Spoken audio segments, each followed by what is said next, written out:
Amigos, soy Fernando, católico, laico, casado y padre de familia. Les he preparado un tema que será de su interés: el papado.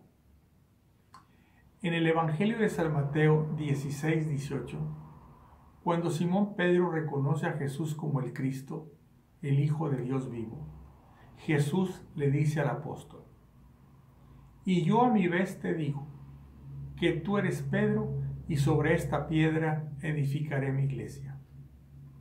Y las puertas del Hades no prevalecerán contra ella. A ti te daré las llaves del reino de los cielos.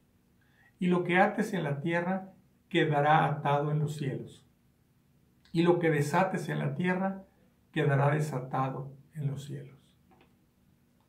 En Lucas 22:31, al final de la última cena, y sabiendo lo que pasaría con sus apóstoles al ser apresado, Jesús le dice: "Simón, Simón, mira que Satanás ha solicitado poder para cribaros como trigo. Pero yo he rogado por ti, para que tu fe no desfallezca. Y tú, cuando hayas vuelto, confirma a tus hermanos".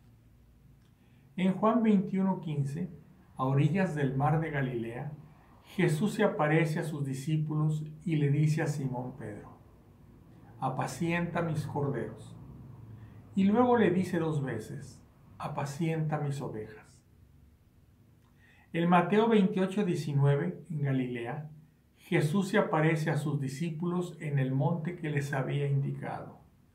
Y al despedirse de ellos para regresar al reino de los cielos, les dice: "Id pues y haced discípulos a todas las gentes, bautizándolas en el nombre del Padre y del Hijo y del Espíritu Santo, y enseñándoles a guardar todo lo que yo les he mandado. Y he aquí que yo estoy con vosotros todos los días hasta el fin del mundo".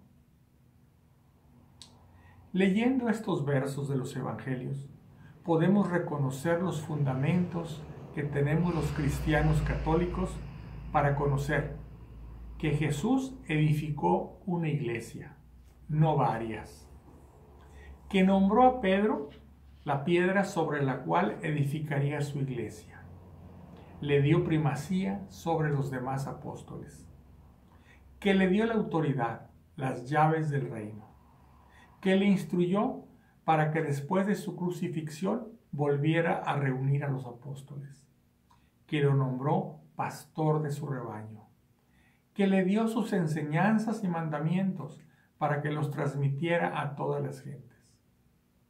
Prometió que estaría con su iglesia todos los días, hasta el fin del mundo.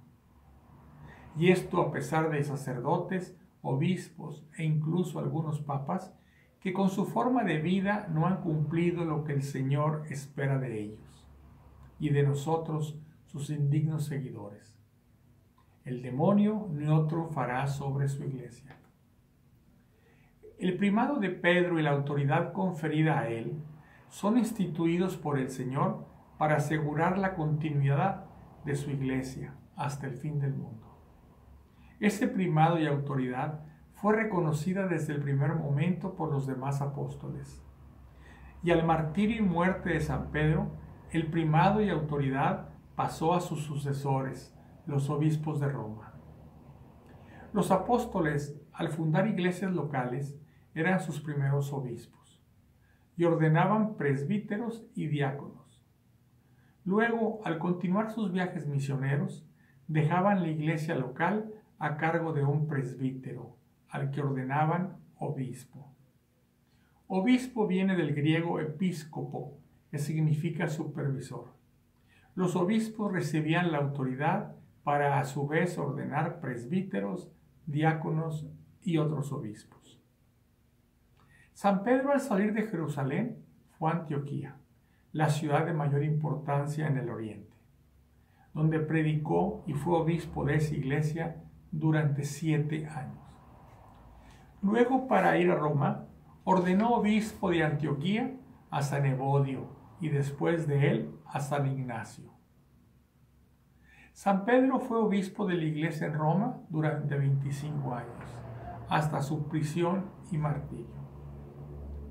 Los primeros sucesores de San Pedro fueron Lino, Cleto y Clemente.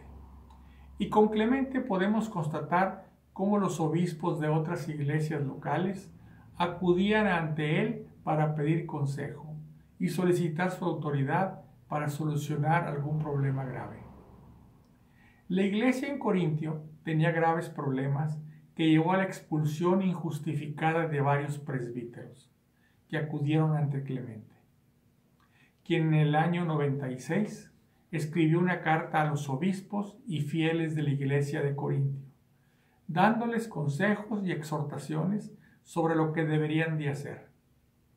Esta carta del Papa fue atendida por los corintios, que incluso durante muchos años la leían en sus celebraciones litúrgicas. En el Sínodo de Roma, en el año 495, quedó reconocido formalmente el primado del obispo de Roma. En los primeros años de la Iglesia, el idioma griego era el de uso común, además del latín que se utilizaba en Roma. El nombre del Papa para obispo de Roma viene del griego papa, con doble P intermedia, y es un término afectuoso que significa papá. En los primeros años, la elección del obispo de Roma se hacía por sufragio, es decir, por aclamación. Lo elegían los presbíteros y diáconos y los fieles de Roma lo aclamaban. Con el tiempo la elección se hizo por los obispos, ya sea en la intervención de los presbíteros y fieles. Y al aumentar el número de obispos, a partir del año 1059, la elección se hacía solo por aquellos obispos que habían sido nombrados cardenales por el Papa. Cardenal viene del latín cardinis y significa bisagra, pues era sobre ellos que giraba la administración de la Iglesia al ser los colaboradores directos del Papa. A partir del año 1276, la elección se empezó a hacer teniendo a los cardenales bajo llave, es decir, en cónclave, para evitar las interferencias de emperadores y gobernantes en la elección papal. Existe una línea continua de papas desde San Pedro hasta Francisco, 266 papas, válidamente electos. Esto se conoce como la sucesión apostólica. Aunque en la antigüedad hubo papas que no fueron válidamente electos, y se conocen como antipapas, 36 de ellos. Pero en todos los casos se eligieron en su lugar papas válidamente electos. A mi generación nos ha tocado tener como pastores a papas de reconocida santidad: Pío XII, San Juan XXIII, Pablo VI, Juan Pablo I, San Juan Pablo II, Benedicto XVI y el Papa Francisco. Amigos, el Señor Jesús fundó una iglesia y la puso al cuidado de un pastor, al que le dio las llaves del reino como signo de autoridad. Y nosotros los cristianos que pertenecemos a su iglesia, la Iglesia Católica, lo reconocemos como el vicario de Cristo, es decir, que actúa en el nombre de Cristo. Amigos, si les gustó este tema, les pido se suscriban a mi canal y lo compartan. Mientras tanto, les deseo paz y bien.